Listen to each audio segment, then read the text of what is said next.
Gihimugso ni Maria ang batang Hesus dito sa pasungan.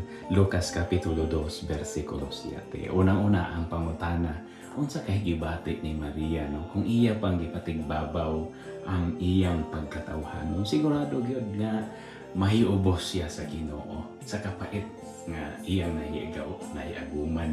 Sigurado gyud nga masuko siya sa Ginoo. Sigurado gud niyon siya nga naunsa naman ning kalakihan anak magkanis Ginoo. Unya human gipakatawo lang din sa pasungan nga baho kayo hugaw kayo. Apan ikaduha punto nga gipatigbabaw gyud ni Maria ang iyang pagka mapaubsanon. Iya giyong gi-surrender ang iyang kaugalingon. Gigamit niya ang Dios nung kaalam o mao nga nadawat niya ang tanan sa tumang kalipay nga nakita niya ang panagbuhay sa Ginoo.